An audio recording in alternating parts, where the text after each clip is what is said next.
So இந்த மாதம் நம்ம துளிர்த்து எழும்புகிற ஒரு மாசமாக இருக்கிறது. ஆண்டவர் நம்மை துளிர்த்து எழும்ப செய்கிற ஒரு தேவனாக இருக்கிறார். நீங்கள் கர்த்தரால் ஆசீர்வதிக்கப்படுகிறதற்கு கர்த்தருடைய கிருபை மாத்திரமே போதும் அப்படின்னு எத்தனை பேர் விசுவாசிக்கிறீங்க? ஸோ இந்த காலவேளையில் உங்ககிட்ட ஒரு கேள்வியை கேட்க நான் விருப்பப்படுறேன். According to you, what is grace? கிருபைனா என்னங்க? வெளியில் இருக்கிறவங்களாம் என்ன தெரியுமா சொல்கிறாங்க? பாவம் செய்கிறதுக்கு லைசன்ஸ்னு சொல்கிறாங்க. நீ எப்படி வேணால் வாழ்கிறதுக்கு லைசன்ஸ். கிருபன்ட்டு எப்படி வேணால் சுற்றலாம்யா, கிருபன்ட்டு என்ன வேணாம் பண்ணலாம், எப்படியும் கடவுள் மன்னிச்சிருவாரு அப்படின்னு தப்பாக உபதேசத்தை பண்ணுறாங்க அப்படின்னு சொல்கிறாங்க. ஆனால் அக்கார்டிங் டு யூ, நான் வெளியில் இருக்கிறவங்கள பற்றி கேட்கல, உங்களை மாதிரி நல்லவங்களை பார்த்து நான் கேட்குறேன். அக்கார்டிங் டு யூ கிருபைனா என்னங்க? தகுதி இல்லாத நம்ம மேலே பாராட்டுகிற தயவு. இந்த டெஃபினேஷன் எல்லாருக்குமே தெரியும். தகுதி இல்லாத நம்ம மேலே பாராட்டுகிற தேவனுடைய தயவு தான் கிருபை. எத்தனை பேர் விசுவாசிக்கிறீங்க? கர்த்தர் உங்களை எதுக்காக ஆசீர்வதிக்கணும்? யாராவது சொல்கிறீங்களா? Why should God bless you? ஏன்னா 8 மணி நேரம் நீங்கள் ஃபாஸ்டிங் இருந்தனாலயா? இல்லை உங்களோட வாழ்க்கையில் ஃபுல்லாக செம்ம ரெக்கார்டு வச்சுருக்கீங்க, ஒருத்தனை கூட திட்டினதில்லை, ரோட்டில் எல்லாரையும் பார்த்து செல்லமே, அருமையே, செல்ல பிள்ளை அப்படி தான் கொஞ்சிட்டு வந்திருக்கிறீங்க. இல்லைனா வீட்டில் எந்நேரம் வாயை திறந்தாலும் என் பிரியமே, ரூபவதியே, ஒன்றில் பழுதொன்றும் இல்லையே, இப்படி தான் பேசிகிட்டு இருந்தீங்க.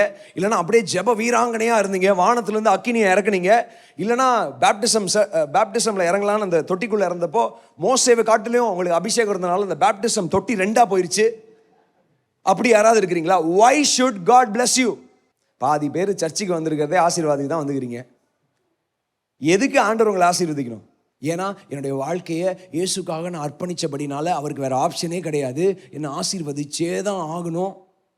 இல்லை எங்கள் அம்மா அப்பா எனக்கு ஆசீர்வாதம்னு பேர் வச்சனால என்னை ஆசீர்வதிச்சு தான் ஆகணும். யாராவது யோசிச்சிருக்கிறீங்களா?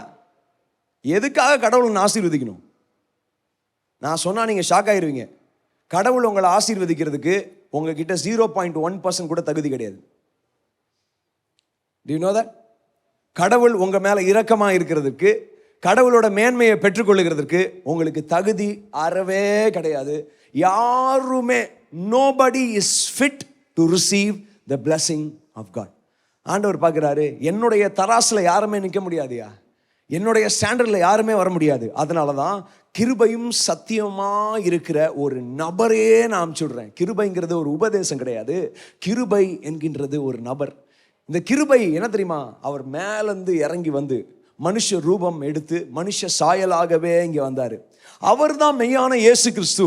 இவர் தான் என்னுடைய இரட்சகர், என் பாவத்தை போக்க வந்தவர், எனக்கு நித்திய வாழ்வு தர வந்தவர், இவர் தான் தேவகுமாரன் அப்படின்னு அறிக்கை செய்து உங்களுடைய வாழ்க்கையை அர்ப்பணித்த உடனே உங்கள் மேலே ஒன்று வந்து அமருகிறது. அது பேர் தான் கிருபை. ஸோ ஆண்டவர் உங்களை எப்படி தெரியுமா ஆசீர்வதிப்பாரு? ஜெபம் பண்ணியா, ஜெபம் பண்ணலையா, பைபிள் வாசித்தியா, பைபிள் வாசிக்கலையா, நல்லவனா கெட்டவனா, நீ உண்மை சொன்னியா பொய்ய சொன்னியா, இதுக்கு எல்லாத்துக்கும் பதில் உண்டு. ஆனால் ஃபஸ்ட்டு எப்படி உங்களை ஆசீர்வதிக்கிறார்னா, அவருடைய கிருபையை பார்த்து ஆண்டவர் உங்களை ஆசீர்வதிக்கிறார். யாராவது இங்கே இருக்கிறீங்களா? சரி, இப்போ தப்பு பண்ணுறீங்க, தப்பு பண்ணி வாழ்க்கையில் சொதப்பிட்டீங்க. ஆண்டவர் உங்களை எதுக்காக ரெஸ்டோர் பண்ணும்? உங்களை தூக்கி கடாசிட்டு வேற ஒரு நபரை கூப்பிட்டு அவரை உயர்த்தலாமே. எதுக்கு ஆண்டவர் உங்களை ரெஸ்டோர் பண்ணும் அப்படின்னா, you have this automatic restoration recipe. உங்களுடைய வாழ்க்கையில் ஆட்டோமேட்டிக்காக ரெஸ்டோர் ஆகிறதுக்கு ஒரு ரெசிபி இருக்குது. அந்த ரெசிபியோட பேர் தான் கிருபை. இந்த கிருபை என்ன தெரியுமா பண்ணும்? இன்னைக்கு நான் எதை பற்றி பேச போகிறேன்னா, கிருபைங்கிறது is nothing but the power for you to come back. கிருபைனாலே ஒரு சக்திங்க, கிருபைனாலே ஒரு வல்லமை. இந்த வல்லமை என்ன பண்ணும்? மறுபடி நீங்கள் எழும்புகிறதற்கு உங்களுக்கு ஃபியூவல் பண்ணுகிற கர்த்தருடைய பலன் தான் கிருபை. யாராவது இங்கே இருக்கிறீங்களா? தகுதி இல்லாத நம்ம மேலே பாராட்டுகிற தயவு டெஃபினிஷன் இஸ் வண்டர்ஃபுல், அது எல்லாருக்கும் தெரிஞ்ச டெஃபினிஷன். ஆனால் இன்னைக்கு நம்ம எதை பார்க்க போகிறோம்? மறுபடி உங்களை உயர்த்துகிறதற்கு ஆண்டவர் ஒரே ஒரு மேட்ரு வழியாக தான் உங்களை உயர்த்துவார். அந்த மேட்ரு பேர், அந்த வல்லமை பேர், அந்த சக்தி பேர் கர்த்தருடைய கிருபை. ஆனால் இன்னும் நிறைய பேர் கர்த்தருடைய கிருபையை சார்ந்து கொள்ளுகிறதில்ல, உங்களுடைய பலனை நீங்கள் சார்ந்து கொள்கிறீங்க. எப்படி உங்களுக்கு வேலை கிடச்சிச்சு? அது வந்து என்னன்னா, நான் 8 மணி நேரம் படித்தேனா, 10 எக்ஸாம் கிளியர் பண்ணனா, என் கிளாஸ்லேயே நான் தான் ரொம்ப ஸ்மார்ட். நிறைய பேர் இதை சொல்லுவாங்க, எங்கள் டீச்சருக்கு என்ன தான் ரொம்ப பிடிக்கும், அதனால கர்த்தர் என்னை உயர்த்திட்டாரு. கர்த்தர் உங்களை உயர்த்தினது அவருடைய கிருபையினால, உங்களுடைய சாமர்த்தியத்தினால கிடையாது. அதில் எத்தனை பேர் விசுவாசிக்கிறீங்க? இப்போ நான் உங்களுக்கு முன்னாடி ஒரு ப்ரீச்சராக இருக்கிறேன், அடுத்த வாரம் எனக்கு இந்த தொண்டையில் கரகரப்பு வந்துச்சுன்னா என்ன பண்ணுறது? என் ப்ரீச்சிங் டேலண்ட்டை வச்சோ, இல்லைனா என்னுடைய அபிஷேகத்தை வச்சோ, இல்லைனா என்னுடைய அழைப்பை வச்சோ நான் என்ன பண்ணுறது? கர்த்தருடைய கிருபையை சார்ந்து கொண்டாதான் என் பலவீனத்தில் அவருடைய கிருபை, அவருடைய பலன் பூர்ணமாக விளங்கும். எத்தனை பேர் அதை விசுவாசிக்கிறீங்க? ஸோ இன்னைக்கு கிருபைனா என்னன்னா, கிருபை இஸ் நத்திங் பட் கர்த்தர்கிட்ட இருந்து வருகிற ஒரு வல்லமை, மறுபடி உங்களை எழுப்புகிற ஒரு வல்லமை தான் கிருபை. ஹல்லேலூயா. இப்போ கிருபை எப்படி வெளிப்பட்டது? நான் ஏற்கனவே பதில் சொன்னேன். கிருபை எப்படி வெளிப்பட்டது? இயேசு கிறிஸ்துவாக வெளிப்பட்டது. ஹல்லேலூயா. இயேசு கிறிஸ்துவோடைய இன்னொரு பேரே அவர் கிருபையும் சத்தியமா இருக்கிறாரு. Who is grace? கிருபை என்கின்றவர் யாருன்னு பார்த்தீங்கன்னா, இயேசு கிறிஸ்து தான் கிருபையாக இருக்கிறாரு. ஹல்லேலூயா. ஒரே ஒரு பகுதியை நம்ம வாசிக்க போகிறோம். நியாயாதிபதிகள் 13ஆம் அதிகாரம் 3-5 வரைக்கும் வாசிக்க போகிறோம். நியாயாதிபதிகள் 13ஆம் அதிகாரம் 3-5 வரைக்கும்.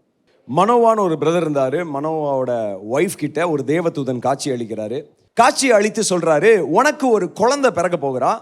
அந்த குழந்தை எப்படிப்பட்டவனா, அவன் அபிஷேகம் பண்ணப்பட்டவனா இருப்பான். He will be anointed by God. எத்தனை பேர் அபிஷேகம் பண்ணப்பட்டவங்க இந்த இடத்துல இருக்கிறீங்க? நீங்க ஏன் அபிஷேகம் பண்ணப்பட்டிருக்கீங்க தெரியுமா? அவருடைய கிருபையினால. Before you get an assignment, you will receive the grace. உங்களுடைய வாழ்க்கையில நீங்க பிறக்கிறதுக்கு முன்பாகவே, இந்த உலகத்துல ஒரு காரியத்தை செய்கிறதற்கு முன்பாகவே கிருபை உங்களை தேடி கண்டுபிடிக்கும். இந்த இடத்துல பாத்தீங்கன்னா கர்த்தருடைய கிருபை மனோவாக்கும் மனைவிக்கும் வந்து உனக்கு ஒரு குழந்தை பிறக்கும். இது சாதாரண குழந்தையா இராது. இவனுக்கு சிம்சோன் என்று நீ பேர் வைக்கணும். இவனுடைய முடி கத்திரிக்கப்படக்கூடாது, பார்பர் ஷாப் பக்கத்திலே போகக்கூடாது, தீட்டா இருக்கிற சாப்பாடை சாப்பிடக்கூடாது, தீட்டான இடத்துக்கு போகக்கூடாது அப்படின்னு செட் ஆஃப் ரூல்ஸ் கொடுக்குறாரு.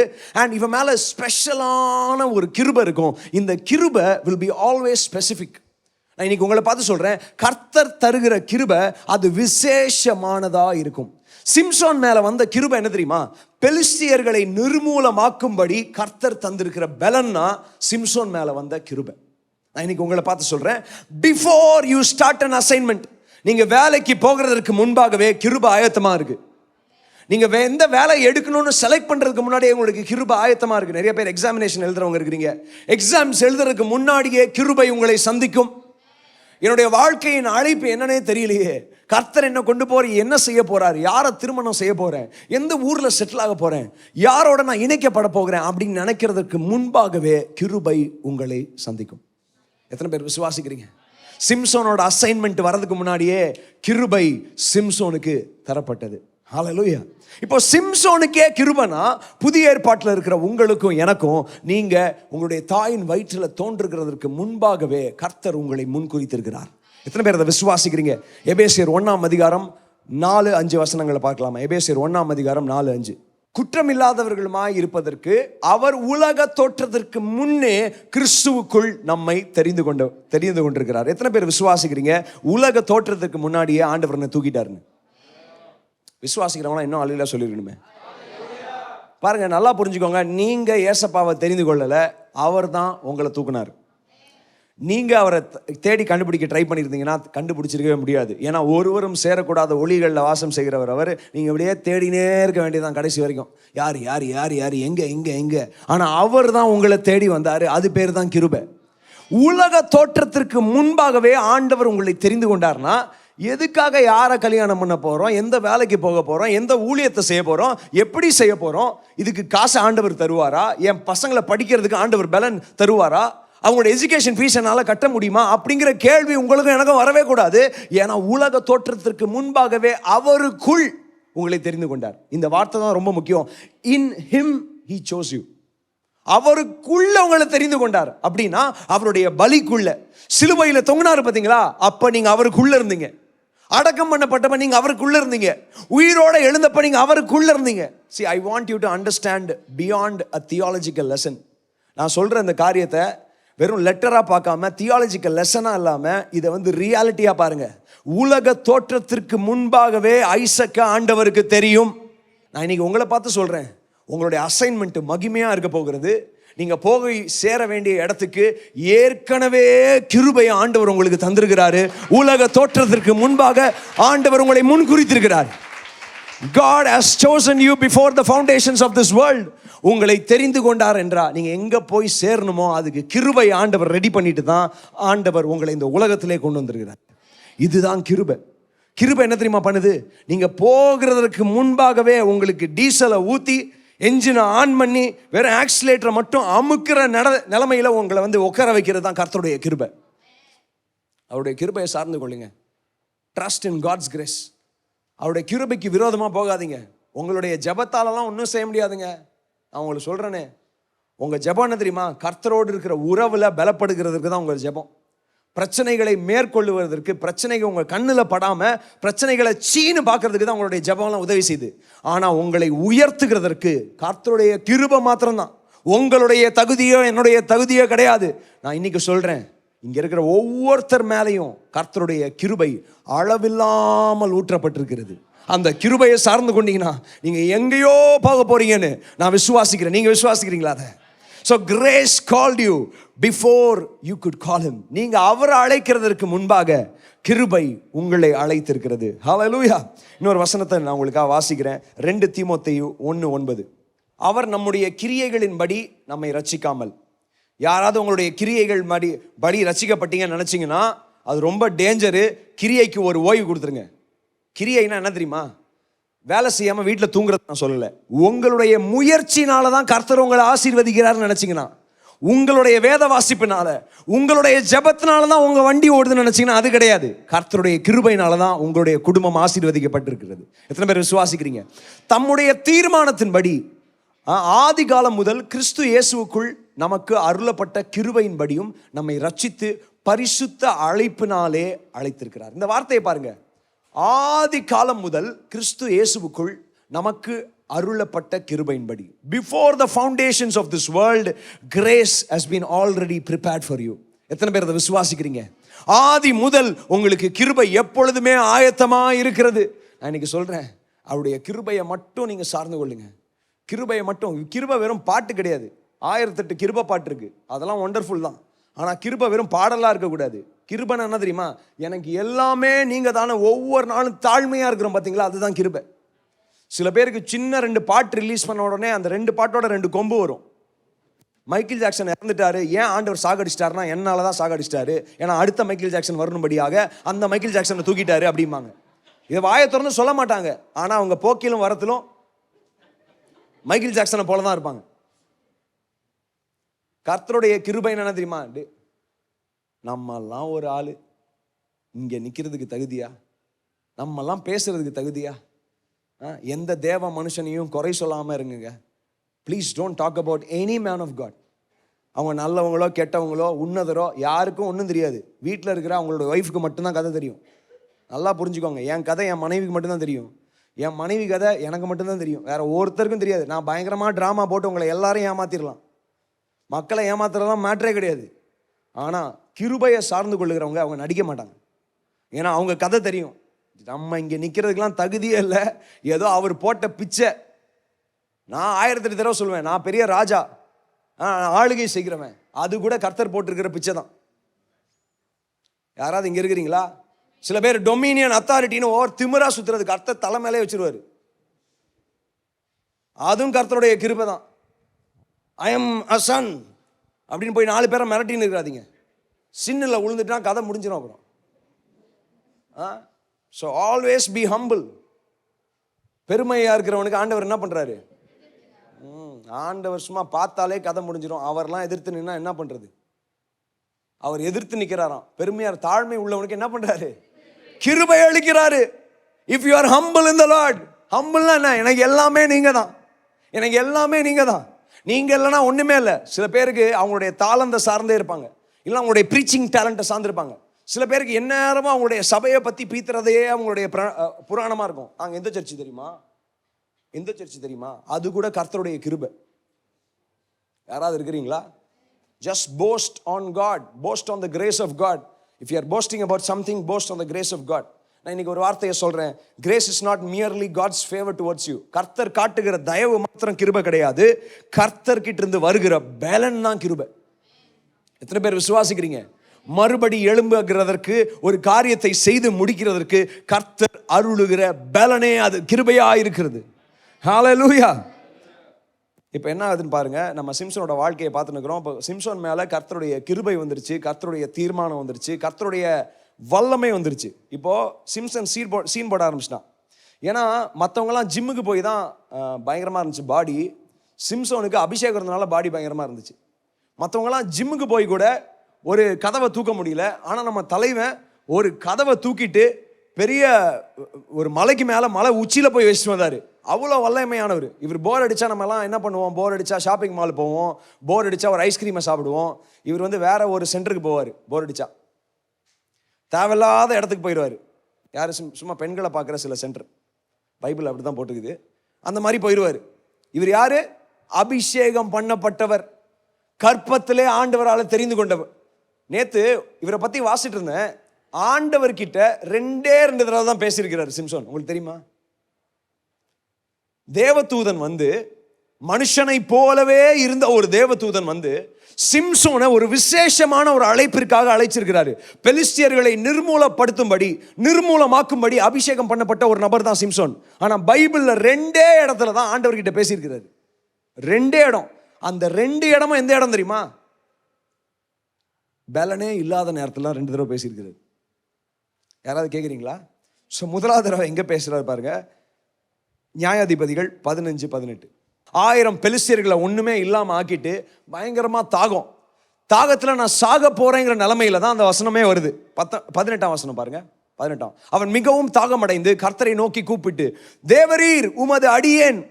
இப்போதான் தேவரீர்ங்கிற வார்த்தையே ஞாபகம் வருது. தேவரீர் காட் அப்படிங்கிற வார்த்தை எப்போ ஞாபகம் வருதுன்னா இப்போதான்.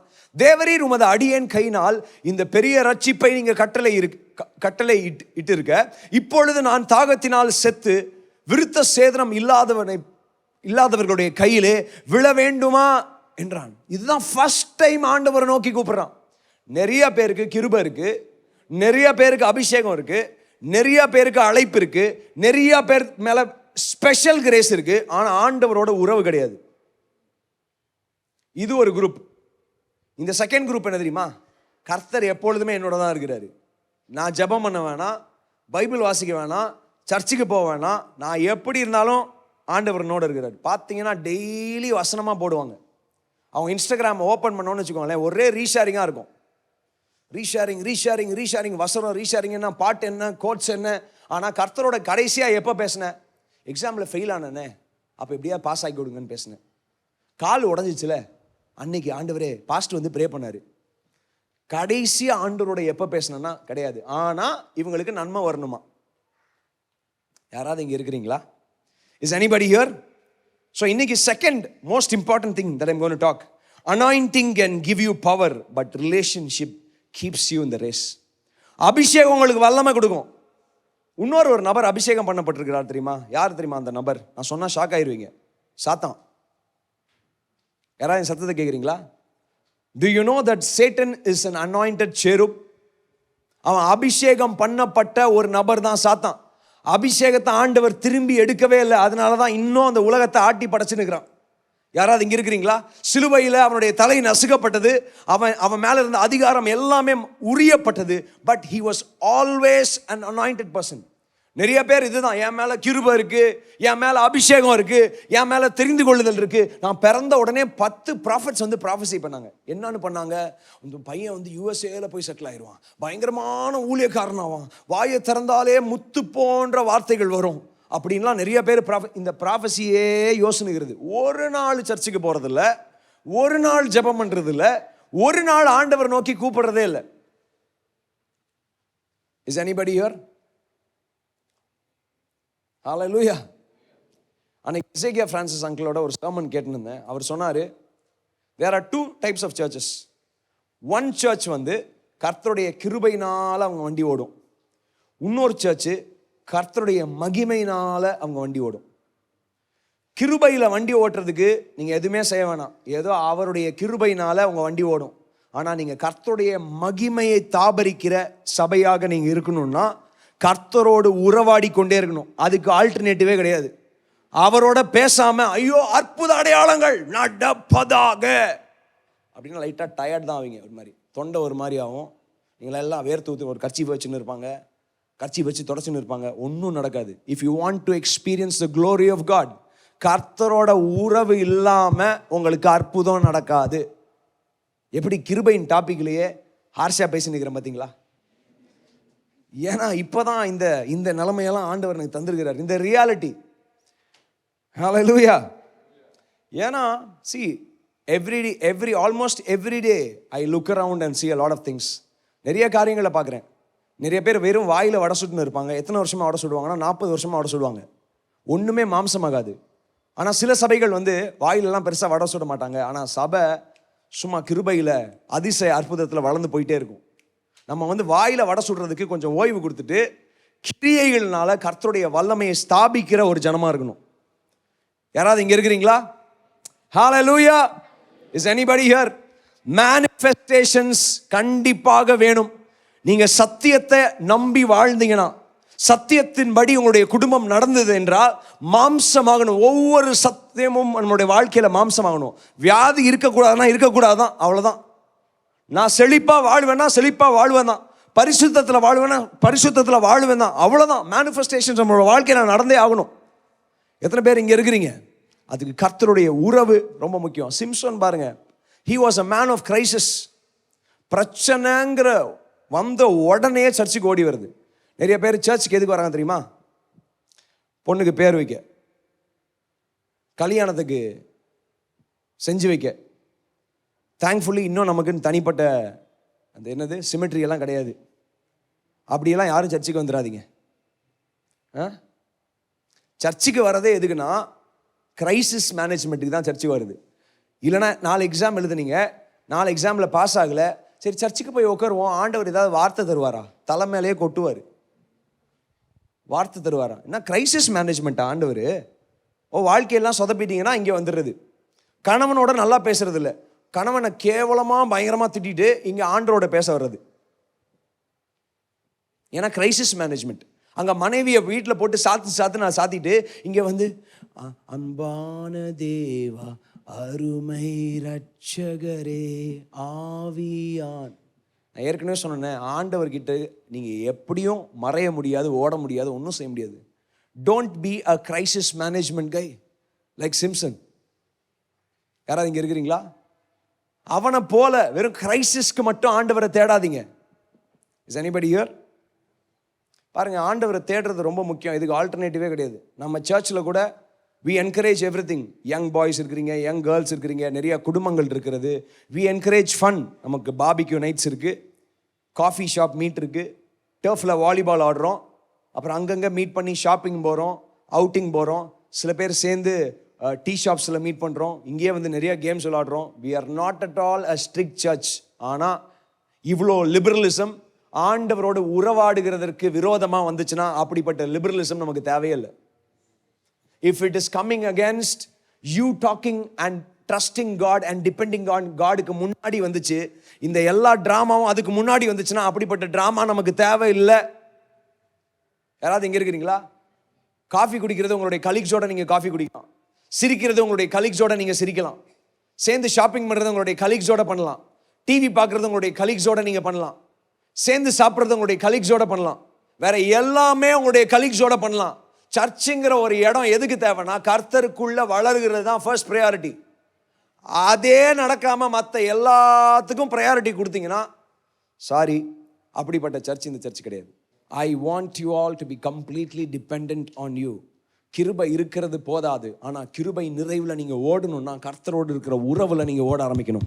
ஹல்லேலூயா.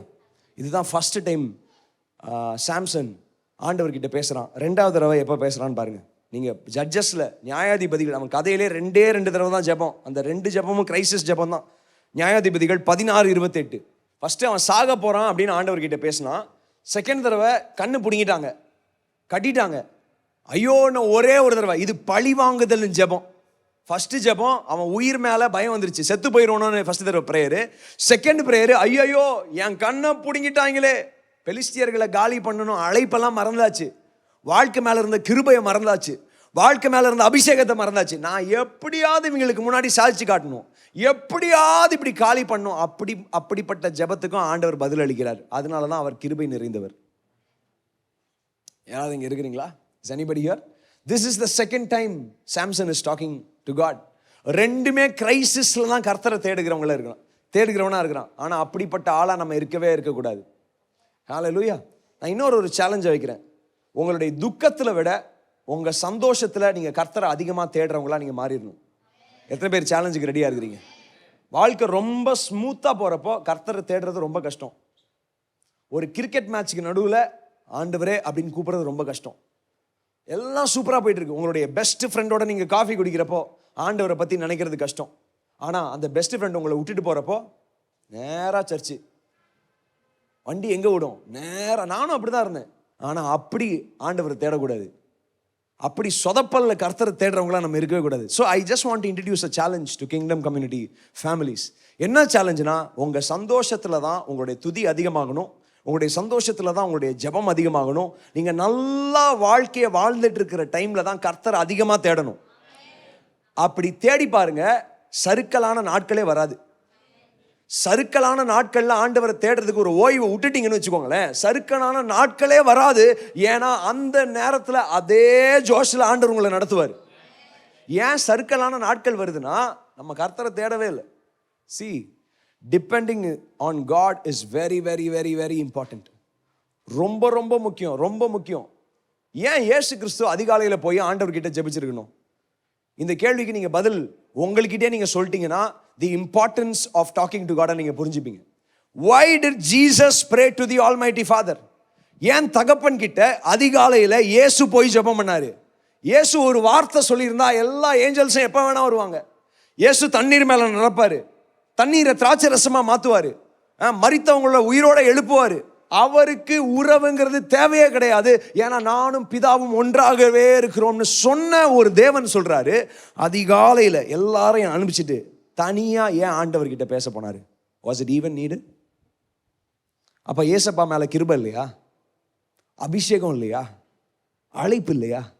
எல்லாமே இருந்தாலும் அப்பாவோட உறவு எதுக்கு தெரியுமா? ஏதோ நான் உங்களோட உறவுல இருக்கிறதுனால ஆண்டவர் என்னை பயன்படுத்துவார் என்கின்ற உறவு கிடையாது.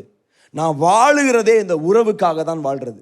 ஐ am very sure Jesus was not bothered about the outcome. Jesus was only bothered about the relationship with the Father God.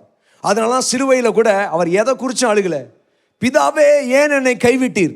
His only problem was detachment from daddy God.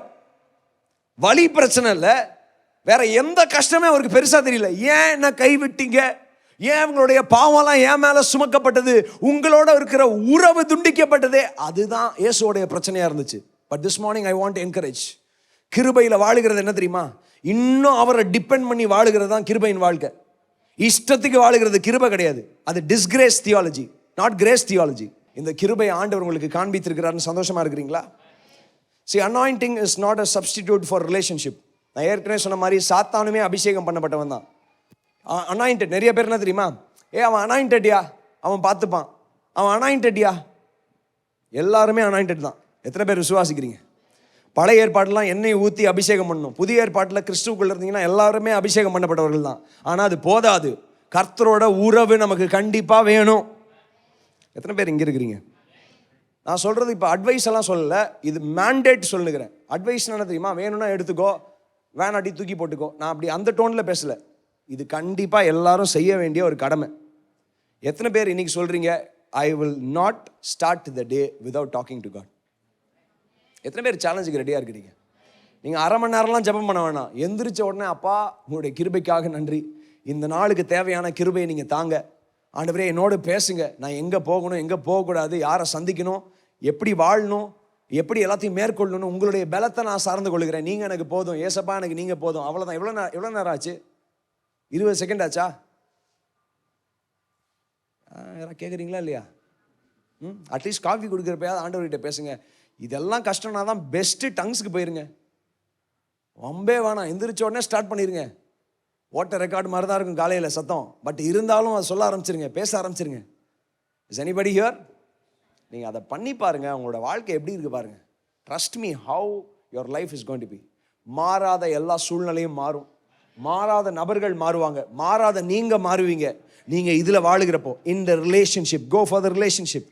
மூன்றாவது ரொம்ப முக்கியம், grace doesn't just cover your setbacks, grace restores you. கிருபை உங்களை மறுபடி எழும்பி நிமிர செய்கிற ஒரு வல்லமையாக இருக்கிறது. எத்தனை பேர் விசுவாசிக்கிறீங்க? இப்போ சிம்சனோட முடி வெட்டப்பட்டிருக்கிறது, அவனுடைய பலம் எல்லாம் அவனை விட்டு போயிடுச்சு, அவனுடைய கண்ணு பிடுங்கப்பட்டிருக்கிறது, அவன் ஜெயிலில் போட்டாங்க, அவனை கேவலப்படுத்துகிறாங்க, இகழ்கிறாங்க, கேவலமான வார்த்தைகளை பேசுகிறாங்க, அவனுடைய அழைப்பு கூட முடிஞ்சு போனது மாதிரி தெரியுது. ஆனால் இந்த வசனம் தான் ரொம்ப முக்கியம். அந்த மாதம் முழுவதும் இதுதான் வாக்குத்தத்தம். நியாயாதிபதிகள் 16:22, ஜட்ஜஸ் 16:22. அவன் தலைமயிர் சிரைக்கப்பட்ட பின்பு திரும்பவும் முளைக்க தொடங்கிற்று. ஹல்லேலூயா. இங்க பாருங்க, கிருபை என்ன தெரியுமா பண்ணும்? எப்பப்பெல்லாம் மக்கள் உங்ககிட்ட இருந்து எதெல்லாம் புடுங்குறாங்களோ, எதெல்லாம் ஒண்ணுமே இல்லாம உங்களோட வாழ்க்கையில் ஆக்குறாங்களோ, மறுபடி துளிர்த்து எழ செய்கிற கர்த்தருடைய வல்லமை தான் கிருபை. சரி, இப்போ முடி வளர்கிறது ஒரு நார்மல் ஃபினாமினா, இயற்கைக்கு அப்பாற்பட்டதான ஒரு காரியமா? சாதாரண ஒரு காரியம். எல்லாருக்கும் இது பண்ணால், இப்போ சில பேர் ஷேவிங் பண்ணிங்கன்னா பண்ண அடுத்த 1 மணி நேரத்திலே வந்துடும், என்ன பண்ணுறனே தெரியாது. ஸோ இதெல்லாம் நேச்சுரல் ஃபினாமினன் தான். ரிஸ்டரேஷன் கூட சம்டைம்ஸ் நேச்சுரல் தான். நீங்கள் கீழே விழுந்தீங்கன்னா மறுபடி எழும்பி நடக்கிறது நார்மல் தான். ஆனால் எங்கே தெரியுமா key?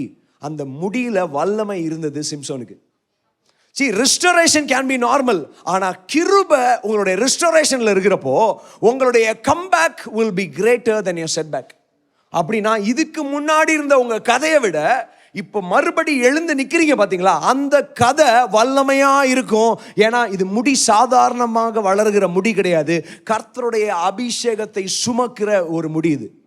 It is not a normal restoration, it is going to be a glorious restoration. நான் என்னோட வாழ்க்கையில் பயங்கரமான காட்ஸ் ரெஸ்டோரேஷன் நான் பார்த்துருக்கிறேன். உங்கள் ஒவ்வொருத்தருடைய சாட்சி அப்படி தான் இருக்குன்னு நான் நினைக்கிறேன். நான் இயேசுவ நாமத்தில் சொல்கிறேன், யார் யார் கீழே விழுந்தீங்களோ, அது பாவமாக இருக்கலாம், இல்லை உங்கள் பிஸ்னஸாக இருக்கலாம், உங்களுடைய குடும்ப வாழ்க்கையிலையாக இருக்கலாம், யார் யார் கீழே விழுந்திருக்கிறீங்களோ, your comeback will be glorious if you believe in grace. கிருபையை சார்ந்து கொண்டீங்கன்னா முன்னாடி இருந்த உங்களுடைய வேர்ஷனை விட நீங்க மறுபடி எந்திரிச்சு நிக்கிறீங்க பாத்தீங்களா, அது வல்லமையாக இருக்கும். இப்படிப்பட்டது தான் கிருபை. கிருபை என்ன தெரியுமா பண்ணும்? எல்லா கிறிஸ்தவங்களுக்கும் எரிச்சலை கொண்டு வரும். யாராவது இருக்கிறீங்களா? கிருபை எல்லாருக்கும் எரிச்சலை கொண்டு வரும். எப்படி எரிச்சலை கொண்டு வருமா? இவனை எப்படி கர்த்தர் ஆசீர்வதிக்க முடியும்? யோனா நினிவே மக்களை பார்த்து அப்படிதான் சொல்றான். எப்படி ஆண்டவரே நினிவே மக்களை நீங்க ஆசீர்வதிப்பீங்க? அவங்க எவ்வளோ பார்பேரிக் பீப்புள், மனுஷனுடைய ஸ்கின் எல்லாம் உரிச்சு அது வழியா பேக்ஸ் செய்கிற ஒரு கேவலமான இனத்தை சேர்ந்தவங்க. அவங்கள மாதிரி ஒரு அருவருப்பான ஆட்களை பார்க்கவே முடியாது. எப்படி ஆண்டவரே கர்த்தர் நீங்க நினிவே மக்கள் மேல கிருபையா இருக்க முடியும்? ஆண்டவருடைய ரெஸ்பான்ஸ் என்ன தெரியுமா? ஏதோ அவருக்கு எதுவுமே தெரியாத மாதிரி அவர் என்ன தெரியுமா சொன்னாரு? டே பாவண்டா, அவங்க வலது கருத்துக்கும் இடது கருத்துக்கும் வித்தியாசம் தெரியாதவங்க. பாருங்க, காட்ஸ் டெஃபினிஷன் ஆஃப் கிரேஸ் பாருங்க.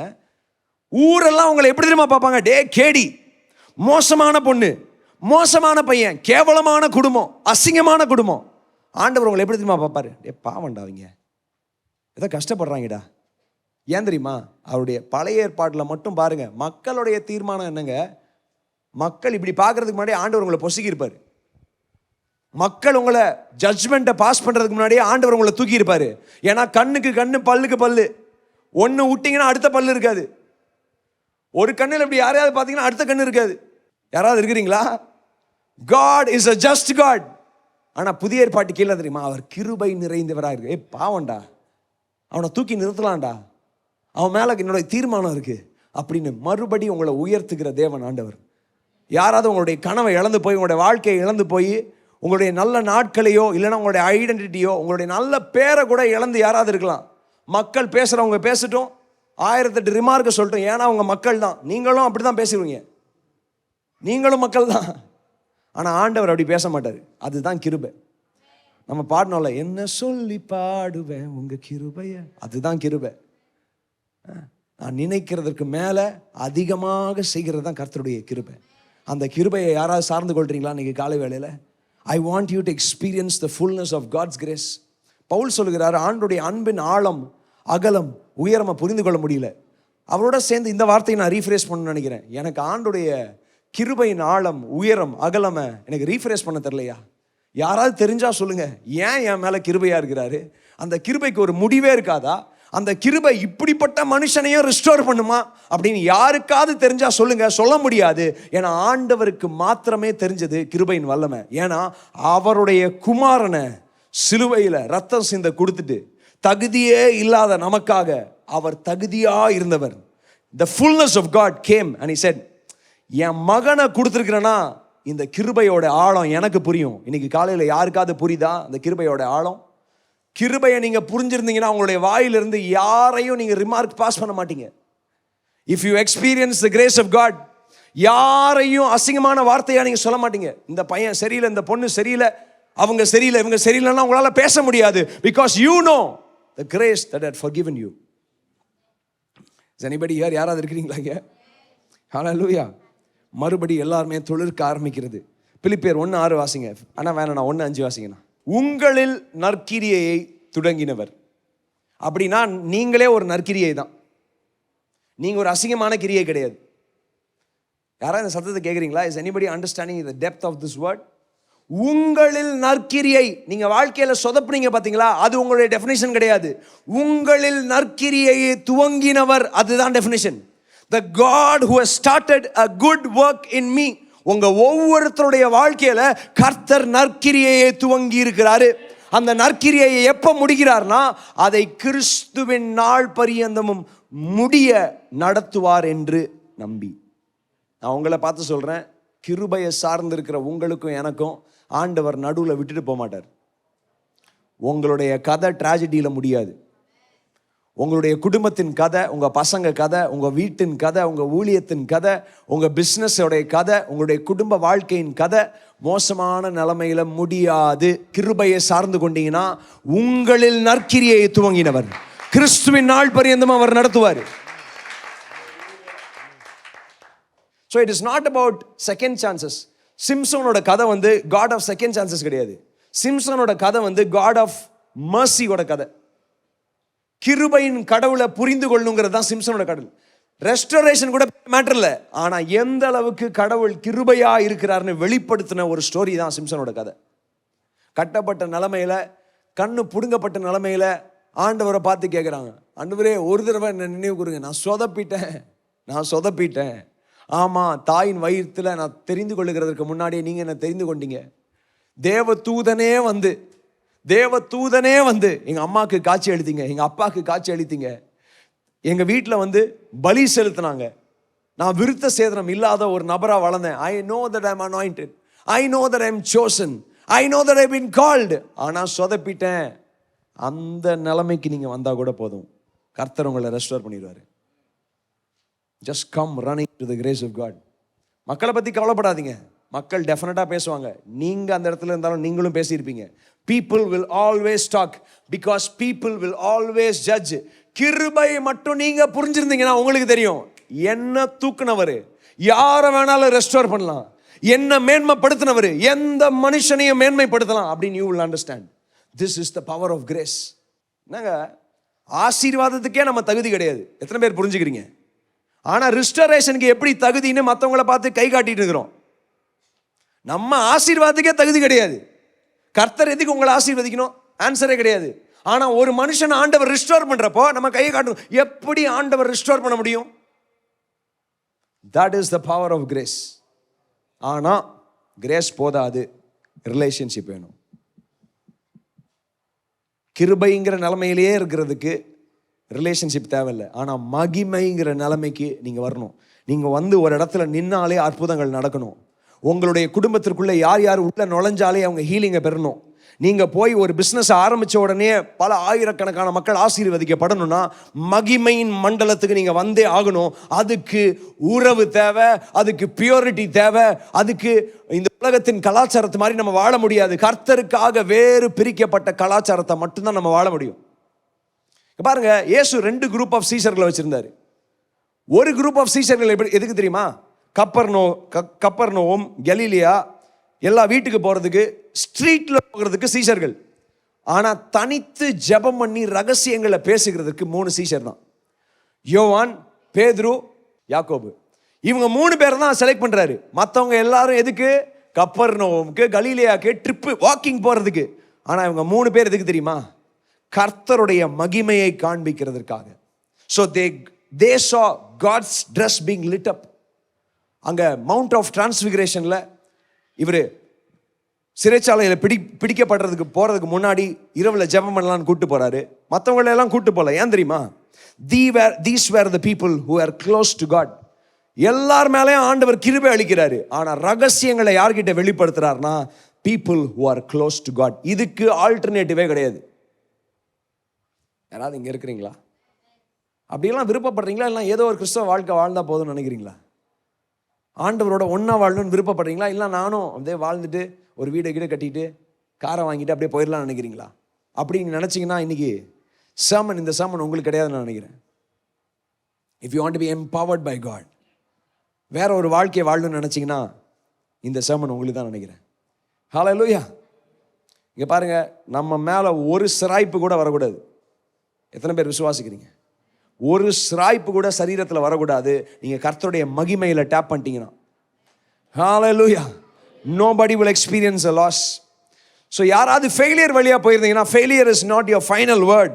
உங்களுடைய செட்பேக் உங்களுடைய ஃபைனல் வேர்டு கிடையாது. உங்களுடைய பலவீனம் உங்களுடைய ஃபைனல் வேர்டு கிடையாது. Grace has the final word. கிருபையே கடைசியான தீர்ப்பை வைத்திருக்கிறது. ஹல்லேலூயா. இயேசுவோட பக்கத்தில் 2 பேர் சிலுவையில் அறையப்படுறாங்க. அவர் என்ன இதுதான் அந்த மைண்ட் ஆஃப் கிரேஸ். என்னன்னா, இன்னைக்கு உங்களோட நான் பர்வதத்தில் பாரடைஸில் இருக்கணும் அப்படின்னு சொல்றாரு. உடனடியாக அவர் மேலே ஜீவனை பேசுகிறார் இயேசு கிறிஸ்து. அவர் என்னங்க ப்ராசஸ் பண்ண வேண்டியது இருந்துச்சு? He understood who he is. இப்படி தான் கிருபையின் வாழ்க்கை. அவரை சார்ந்து வாழ்கிற வாழ்க்கை நீங்கள் எந்த நிலைமையில் இருந்தாலும் உங்களை தூக்கி நிறுத்துகிற வாழ்க்கை. ஹல்லேலூயா. கடைசியாக your comeback can be greater then your setback. இது சொன்னேன் நியாயாதிபதிகள் 16:28-30. ஸோ மரணத்தின் வழியாக இங்கே கம்பேக் இஸ் கிரேட்டர் தென் செட்பேக்னு சொன்னேன். இங்கே பாருங்க, இவ்விதமாய் அவன் உயிரோடு இருக்கையில் அவனால் கொல்லப்பட்டவர்களை பார்க்கிலும் அவன் சாகும்போது அவனால் கொல்லப்பட்டவர்கள் அதிகமாய் இருக்கிறார்கள். அப்படின்னா அவனுடைய ஃபைனல் சே, எதுக்காக சிம்சோன் மேல அபிஷேகம் வந்ததோ, எதுக்காக சிம்சோன் தெரிந்து கொள்ளப்பட்டானோ அதை தீவிரமாக அவன் நிறைவேற்றி முடிச்சான். ஆனா அவர் பண்ண ஒரே சொதப்பலான பிரேயர் என்ன தெரியுமா? என் ஜீவன் பெலிஸ்தியர்கோட மடியே கடவுது. தேவையில்லாத prayer. See, when you talk to God, தேவையில்லாத பிரேயர் பண்ணாதீங்க. ஆண்டவரை எடுத்துக்கொள்ளுங்க. வயசாகி விட்டதை எடுத்துக்கொள்ளுங்கன்னா எடுத்துக்கொள்வார், அவ்வளோதான், முடிஞ்சு போச்சு. ஆனால் தேவையில்லாத பிரேயர். ஆனால் நான் என்ன சொல்கிறேன்னா, the comeback will be always glorious than your setback. ஏன்னா உயிரோடு இருக்கிற நாட்களில் கூட அவன் இவ்வளோ பேரை சாகடிக்கலையே. பெலிஸ்தியர்களோட எல்லா கதையும் ஆண்டவர் எப்படி ஆர்கெஸ்ட்ரேட் பண்ண பாருங்க. எல்லாரையும் ஒரே இடத்துல கூட்டு வந்து அங்கே இவன் வழியாக எல்லாரையும் ஆண்டவர் காலி பண்ணுகிறாரு. எத்தனை பேர் இங்கே இருக்கிறீங்க? ஸோ ஃப்ரம் சாம்சன்ஸ் லைஃப் நமக்கு என்ன தெரியுது அப்படின்னு பார்த்தீங்கன்னா, கர்த்தருடைய கிருபை யார் மேலே இருக்குதோ அவர் கிறிஸ்துவின் நாள் பரியந்தமும், உங்களுடைய வாழ்க்கையில் நற்கிரியை துவங்கினவர் கிறிஸ்துவின் நாள் பரியந்தமும் அவர் நடத்த போதுமானவராக இருக்கிறாரு. நடுவில் இறக்கி விட்டு போக மாட்டாருங்க. நடுவில் உங்களோட வாழ்க்கை முடியாது. நீங்கள் சொதப்பினீங்கன்னா, இங்கே பாருங்கள், நீங்கள் என்ன வேணால் நான் நினச்சிக்கோங்க, உங்களுடைய வாழ்க்கை சொதப்பிடுச்சுன்னா உங்களோட வாழ்க்கை சொதப்பல்ல முடியாது. இயேசுவின் நாமத்தில் சொல்கிறேன். இப்போ உங்கள் பையன் எப்படி இருக்கிறான்னு எனக்கு தெரியல, உங்கள் பொண்ணு எப்படி இருக்கிறான்னு எனக்கு தெரியல, உங்களுடைய கல்யாணம் எப்படி இருக்குன்னு எனக்கு தெரியல, உங்களுடைய வாழ்க்கை எப்படி இருக்குன்னு தெரியல. ஆனால் எனக்கு கிருபை மேலே 100% நம்பிக்கை இருக்குது. ஐ ஆம் அ மேன் ஆஃப் ரெஸ்டோரேஷன். என் வாழ்க்கையில் நான் பார்க்காத ரெஸ்டோரேஷன்ஸ் கிடையாது. உங்களை மறுபடி தூக்கி நிறுத்துகிற கிருபை. நீங்கள் எந்த நிலைமையில் இருந்தாலும் உங்களை மறுபடி தூக்கி நிமிர்த்தும். உங்களுடைய கம்பேக் தான் குளோரியஸாக இருக்கும். யாராவது இங்கே, நான் ரொம்ப மோசமான ஃபாரிசியாக இருந்தேன். ஆனால் என் வாழ்க்கையில் நான் கடந்து வந்த பாதையினால நான் கடவுளுடைய மன்னிப்பு சுபாவத்தை நான் கற்றுக்கொண்டேன். How can God forgive somebody? என்னை எப்படி மன்னிச்சாரு அப்படின்னு நான் 100% கற்றுக்கொண்டேன். அது மாத்திரம் இல்லாமல் நான் ரெஸ்டோரேஷனை நல்லா புரிஞ்சுக்கொண்டேங்க. How can God restore a broken person? God has restored me in a lot of areas. அது வாயினால என்னால் சொல்ல முடியாது, வார்த்தைகள்னால சொல்ல முடியாது. I was just a மெஸ்ட் up and a broken person. நான் இன்னைக்கு உங்களுக்கு முன்னாடி நான் பாஸ்டராக நிற்கிறேன்னா ஏதோ ஆண்டவர் வேறு ஆளே இல்லாமல் என்னை எடுத்துக்கொள்ளலை. கர்த்தருடைய கிருபையை சார்ந்து கொண்டேன். ஆண்டவரே, எனக்கு தெரியும் எனக்கு அழைப்பு இருக்குன்னு, ஆனால் எனக்கு என்ன பண்ணுறேன்னு தெரியல, எதையாவது பண்ணுங்க அப்படின்னு மறுபடி அவருடைய கரத்துக்குள்ளே விழுந்தேன். I know the power of restoration. உங்கள் பசங்களை ஆண்டவர் ரெஸ்டோர் பண்ணுவார். உங்களுடைய குழந்தைங்களை ஆண்டவர் ரெஸ்டோர் பண்ணுவார். உங்களுடைய கல்யாணத்தை ஆண்டவர் ரெஸ்டோர் பண்ணுவாருங்க. என் வாழ்க்கையை ஆண்டவர் ரெஸ்டோர் பண்ண கொடுனா, தம்பி தங்கச்சி, நான் நிறைய பேரை திட்டியிருக்கிறேன், நிறைய பேர்கிட்ட ஹார்ஷாக இருந்திருக்கிறேன். ஏன்னா நான் போன கஷ்டம்லாம் நீங்கள் போகக்கூடாதுன்னு ஒரே வைராக்கியம். Me and Betty, we love you all so much. நாங்கள் சொல்கிற அட்வைஸ் சம்டைம்ஸ் இரிட்டேட்டிங்காக இருக்கும். மறுபடி சொல்கிறது, யார் பெத்த பிள்ளையோ பேசினே இருக்குது, பாஸ்டாக இருக்குது, அதனால் பேசினே இருக்கும் போல் அப்படின்னு நீங்கள் எரிச்சல் கூட ஆகலாம். நீங்கள் எரிச்சல் ஆக, எனக்கு கவலையே கிடையாது. ஆனால் எங்கே அன்பு இருக்கோ அங்கே தான் டிசிப்ளின் வரும். உங்கள் மேலே அன்பே இல்லைன்னா நாங்கள் எதுக்கு உங்கள் பின்னாடி வர போகிறோம், எதுக்கு நாங்கள் சொல்ல போகிறோம், நீ எக்கேட கட்டு போ அப்படின்னு வாழ்ந்துட்டு போயிட்டே இருப்போம். ஏன்னா நமக்கு சர்ச்சு ஓடினா போதும், சர்ச்சு ஓடுறதுக்கு குடும்பம் இருந்தால் போதும். உங்கள் பின்னாடி நான் எதுக்கு வரணும்? பிகாஸ் இந்த ரெஸ்டரேஷனுடைய கிரேஸ் எனக்கு தெரியும். எந்த மனிதனையும் மறுபடி கட்டுகிற கர்த்தருடைய கிருபையை நான் ருசி பார்த்தனால, God changed a Pharisee like me. எல்லாரையும் நியாயம் தீர்க்கிற ஒரு மகனை ஆண்டவர் ஒன்னையே மன்னிச்சிருக்கிறேன். யாரையும் நியாயம் தீர்க்காத. நான் யார் மேலையும் நெகட்டிவ் திங்கே பார்க்க மாட்டேங்க. ஐ will not see a negative thing over. இதை நீங்கள் பெருமையாக கூட எடுத்துக்கோங்க. ஐ will not identify a person with negativity. நான் ஒவ்வொரு நபருடைய பாசிட்டிவை வச்சு தான் டீல் பண்ணுவேன். இவன் அபிஷேகம் நிறைந்தவன், இவன் நல்லா பேசுவான், நல்லா பாடுவான், நல்லா வேலை செய்வான், நல்லா ஊழியம் செய்வான். இப்படி தான் கர்த்தர் பார்க்க என் கண்ணை மாற்றினார். ஏன்னா I am the product of God's restoration. கர்த்தர் என் குடும்பத்தை மறுபடி கட்டினாரு, என்ன கட்டினாரு. ஆண்டவர் உங்களையும் தீவிரமாக கட்டுகிறாரு. ஆனால் இன்னொரு குரூப் ஒன்று இருக்கு. இந்த குரூப் மேலே கர்த்தருடைய தீர்மானம் இருந்துச்சு, கர்த்தருடைய கிருபை இருந்துச்சு, கர்த்தருடைய வல்லமை இருந்துச்சு, கர்த்தருடைய அனாயிண்டிங் இருந்துச்சு, எல்லாமே இருந்துச்சு. ஆனால் ஒரு செட்பேக் வந்த உடனேயே அவங்க எல்லாத்தையும் விட்டுட்டு, கடவுளே வேணாம், ஆண்டவரே இல்லை, எனக்கு யாருமே தேவையில்லை அப்படின்னு முடங்கி போனாங்க. இவங்க யார் தெரியுமா? கிருபையை சார்ந்து கொள்ளாதவங்க. இன்னைக்கு நான் உங்ககிட்ட ஒரு கேள்வி வைக்கிறேன். யாருமே பர்ஃபெக்ட் கிடையாது. Nobody is great and nobody is good. But நீங்கள் மறுபடி கிருபையின் கரத்திற்கு நீங்கள் ஓடி வந்தீங்கன்னா, நீங்கள் இருக்கிற நிலைமையை காட்டிலும் இன்னும் உன்னதமான நிலைமையில் ஆண்டவர் உங்களை மறுபடி கட்டுவார் அப்படின்னு சொல்கிறதுக்கு நான் ஒரு பயங்கரமான எக்ஸாம்பிள். நான் உங்களை பார்த்து இந்த வார்த்தையை சொல்கிறேன். God will build you up. எப்பெல்லாம் தவறி விழுகிறீங்களோ கிருபைக்குள்ளே ஓடிவாங்க, அவருடைய கரத்திற்குள்ளே ஓடிவாங்க. அவரை விட்டு தூரமாக ஓடாதீங்க. கர்த்தருடைய கரத்துக்கு ஓடி வந்தீங்கன்னா மனுஷங்களுக்கு புரியவே புரியாது. இவனையெல்லாம் எப்படி ஆசீர்வதிக்க முடியும், இவனெல்லாம் எப்படி இப்படி ஆக முடியும்னு. அப்படி கர்த்தர் உங்களை என்னை உயர்த்துவார். எத்தனை பேர் விசுவாசிக்கிறீங்க? இந்த காலை வேளையில் எல்லாரும் அந்த கிருபைக்குள்ளே ஓடிவாங்க. நம்ம எல்லாம் இருக்கிற இடங்களில் எளிமை நிற்கலாமா? 2 கொரிந்தியர் 12ஆம் அதிகாரத்தில் 7 to 10 வரைக்கும் வர்ஷிப் டைம் அப்போ நம்ம வாசித்தோம். பவுல் சொல்லுகிற ஒரு வார்த்தை, there is a thorn in my life. இன்னைக்கு உங்களை பார்த்து சொல்றேன், நீங்க முள்ள கவனிக்க வேண்டிய அவசியம் இல்லை, கிருபை மேல உங்களுடைய கவனம் போட்டும். ஒவ்வொருத்தருடைய முள்ளு வித்தியாசமா இருக்கும். நம்மளுடைய பிரச்சனையே உங்களுடைய முள்ள பார்க்காம இன்னொருத்தருடைய முள்ள பார்த்துட்டு இருக்கிறீங்க. No, it talks about a thorn. பவுலுக்கே ஒரு முள் இருந்துச்சுங்க. அவ்வளோ பரிசுத்தத்தை பேசினவர், அவ்வளோ வெளிப்பாட்டை பேசினவர், கிறிஸ்துவினாலே அப்போஸ்தலன் ஆக்கப்பட்டேன் என்று சொன்னவர்.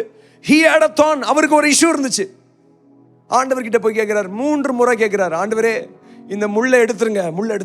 ஆண்டவர் சொல்றாரு, என் கிருபை உனக்கு போதும். கிருபைன்னு என்ன தெரியுமா? எல்லாத்தையும் மேற்கொள்ளுகிறதற்கு வல்லமை. நீ இருக்கிற நிலைமையிலேயே பலப்பட்டு வாழ்கிறதற்கு கர்த்தருடைய பலன் தான் கிருபை. கிருபை என்ன சொல்ல வருதுன்னா, உன்னை மேன்மைப்படுத்த நான் போதும், என்ன சார்ந்து கொள்ளு அப்படின்னு சொல்லுகிற கர்த்தருடைய வல்லமை தான் கிருபை. இந்த காலை வேளையில கிருபைக்குள்ள ஓடிவாங்க.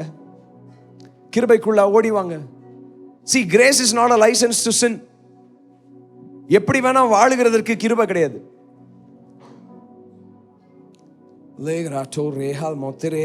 தப்பா புரிஞ்சுக்கிறவங்க தான் இதெல்லாம் சொல்றாங்க. Grace is a license to sin. தப்பா புரிஞ்சுக்கிறாங்க.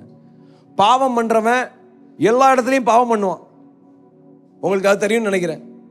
தவறு செய்யறவங்க எல்லா இடத்துலையும் தவறு செய்வாங்க. அவங்க இந்த இடம் அந்த இடம் கிடையாது, எந்த நிலைமையில இருந்தாலும். ஆனா வித்தியாசமாக இயேசுவின் நாமத்துக்காக வாழுகிறவங்க எந்த நிலைமையில இருந்தாலும் வாழுவாங்க. அதான் யோசேப்பு பண்ணுகிறான். யோசேப்பு பாவம் பண்ணுகிறதுக்கு அவனுக்கு எல்லா ஆப்பர்ச்சுனிட்டியும் கிடைச்சிருந்துச்சு. இன்னும் ஆபிரகாமோட பேசின மாதிரி ஆண்டவர் யோசேப்போட பேசவே இல்லை. நீங்க பைபிள்ல வாசிச்சு பார்த்தீங்கன்னா, God didn't have a one-on-one encounter with Joseph. வாக்குத்தத்தம் இன்னும் கொடுக்கல, ஒரு கவனன்ட் இன்னும் பேசல. பட் இருந்தாலும் யோசேப்பு சொல்றான், ஆண்டவருக்கு விரோதமாக நான் எப்படி பாவம் செய்யறது, ஏன்னா it is a zeal that you have towards God. கர்த்தர் மேல இருக்கிற ஒரு வைராக்கியம், அந்த வைராக்கியத்தையும் ஆண்டவர் தான் தராரு. அது கிருபையினால வருகிற வைராக்கியம். ஏன்னா கிருபை அப்படிங்கிறது பாவத்தை மேற்கொள்ளுகிறதுக்கு ஆண்டவர் தருகிற சக்தியா இருக்கிறது. இன்னைக்கு கண்களை மூடி ஆண்டவரை நோக்கி பார்த்து சொல்லலாம், ஆண்டவரே என் பலவீனத்துல உங்களுடைய கிருபை போதும். Everybody, this is a very serious moment.